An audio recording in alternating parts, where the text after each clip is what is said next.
50 ఏళ్ళ అనుభవం ఉన్న వాళ్ళు కూడా రోడ్డు పైన యాక్సిడెంట్ చేయడానికి అవకాశం ఉంటుంది. అక్కడ మనకి ఏంటంటే మనకు ఉన్నటువంటి కళ్ళు కానీ, తర్వాత చెయ్యులు కానీ, కాళ్ళు కానీ, చర్మం కానీ, నోరు కానీ అంతా పనిచేయాలి. డ్రైవింగ్లో కాళ్ళు పనిచేయాలి, సెన్స్ ఉండాలి, దానికి ఆల్ సెన్స్ మనకు ఉపయోగపడాలి. ఆ డ్రైవింగ్లో చాలా మంది మనకు 60 సంవత్సరాల ఎక్స్పీరియన్స్ ఉన్నట్టు కాదు, యాక్సిడెంట్ జరిగే అవకాశం చాలా ఉంటుంది. కాబట్టి రోడ్డు పైన వెళ్ళేటప్పుడు చాలా ఫోన్ యూజ్ చేయకుండా డ్రైవింగ్ చేస్తే ఈ ఓవర్టేక్ చేసేటప్పుడు చాలా ప్రమాదాలు జరగడానికి అవకాశం ఉంటుంది కదా. అది కొంతవరకు మనం నివారణ చేయడానికి అవకాశం తీసుకుంటాం. అది గమనించాలి. మనం వెళ్ళేటప్పుడు మీకు ఇవన్నీ ఒకసారి అనుభవం వస్తుంది, జెంట్స్ ముఖ్యంగా అనుభవం వస్తుంది. ఒక్కొక్కసారి మేము వెళ్తున్నప్పుడు అప్పుడు అక్కడ దగ్గరనే మనము వెహికల్ మూవ్ చేయకుండా కొద్దిగా ముందుకు వెళ్ళి ఒక 20 ఫీట్ల దూరం తర్వాత మనము సేమ్ వేలో లెఫ్ట్ సైడ్లో మళ్ళీ తీసుకోవడానికి అవకాశం ఉండాలి. చాలా మంది ఏం చేస్తారు, ఇంకోటి రోడ్డు లెఫ్ట్ సైడ్ తీసుకోపోకుండా వాళ్ళ బైక్ కానీ, కారు కానీ, వాళ్ళ ట్రక్ కానీ, బస్సు కానీ రోడ్డు మధ్యలో తీసుకొని స్పీడ్ నడిపించుకుంటూ పోతుంది. మరి అక్కడ నుంచి వచ్చేవాళ్ళు ఎక్కడి నుంచి రావాలి? వాళ్ళకు కూడా రోడ్డు కావాలి కదా, వాళ్ళకు కూడా హక్కు ఉంది కదా సగం భాగం. వాళ్ళు అక్కడ నుంచి లెఫ్ట్ సైడ్ వెళ్ళాలి కదా. అటు వెళ్ళకుండా ఏమైందంటే అప్పుడు రోడ్డు మీద ప్రమాదం జరిగే అవకాశాలు చాలా ఉంటాయి. ఇవన్నీ చిన్న చిన్న విషయాలు మనం కొద్దిగా గమనించుకోవాలి. ఇంకోటి ఏమంటే మనము నైట్లో రోడ్డు ప్రయాణం చాలా మంది చేస్తూ ఉంటాం, కార్లు వెళ్ళేటప్పుడు. ఒకవేళ మన పైన దొంగలు అటాక్ చేయాలనుకోండి, వాళ్ళు ఏం చేస్తారంటే ఫస్ట్ ఎక్స్ట్రా కొడతారు. మనకు కోడిగుడ్లతోనో ఏమైనా గుడ్లతోనే మనకు ఆ అద్దం మీద కొట్టేస్తారు. మనకు ఫస్ట్ కొట్టంగా మనం ఏం చేస్తామంటే అడావిలో తప్పని వైఫర్ వేసేస్తాం. వైఫర్ ఏమన్నా తెలుసా, ఆ వైఫర్ అటు ఇటు కావడం వల్ల మనకు గ్లాస్ అంతా బ్లైండ్ అయిపోతుంది, ఏం కనిపించదు. సోనా ఉంటుంది కదా కోడిగుడ్డు నుంచి వచ్చేది, మీ అంతా ఇలా బయాలజీ చదువుతారు కదా చాలా మంది. ఆ సోనా అటు ఇటు వైఫర్ యూజ్ చేయడం వల్ల ఆ మొత్తం గ్లాస్ మొత్తం గుడ్డు స్ప్రెడ్ అయిపోతుంది. కాబట్టి మనకు ముందు ఏం కనిపించదు. ఒకవేళ మనం ముందు పడిపోవడానికి అవకాశం ఉంటుంది, లేకపోతే వాళ్ళకి ఈజీగా మన నుంచి దొంగతనం చేయడానికి అవకాశం ఉంటుంది. కాబట్టి మనం ఏం చేయాలంటే ఒకవేళ అలాంటి పరిస్థితి ఎప్పుడైనా ఎదురైనప్పుడు, చాలా మందికి ఎదురైంది. అంటే ఆ వర్ష డిగ్రీ కాలేజీలో మేము చెప్పేటప్పుడు సార్ చెప్పింది మాకు ఇట్లాంటిది అనుభవం అయిందని చెప్పేసి.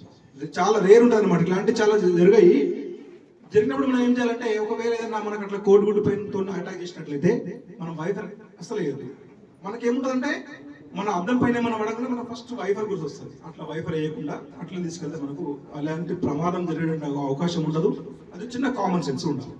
అదేవిధంగా ఏంటంటే మనం రోడ్డు పైన వెళ్తున్నాం, వర్షాకాలం ఉంది, చాలా గుంతలు రోడ్డు పైన ఉంటాయి. మనం ఏం చేస్తామంటే గుంత లేదనుకుంటాం, అక్కడ వాటర్ నిలబడి ఉంటుంది, గుంత లేదనుకుంటాం రోడ్డు పైన, స్పీడ్ వెళ్తాం మనం ఒక్కొక్కసారి. అప్పుడు బండి 2 వీలర్ ఉన్నా, కారు ఉన్నా కింద పడిపోవడానికి అవకాశం ఉంటుంది. అప్పుడు కాలో చేయో తిరిగిపోనికి కొద్దిగా అవకాశం ఉంటుంది. కాబట్టి మనం రోడ్డు భద్రత విషయంలో మనం కొద్దిగా మెలుగుగా ఉండి అందులో మనం బాధ్యత వహిస్తే కనుక రోడ్డు ప్రమాదాలు చాలా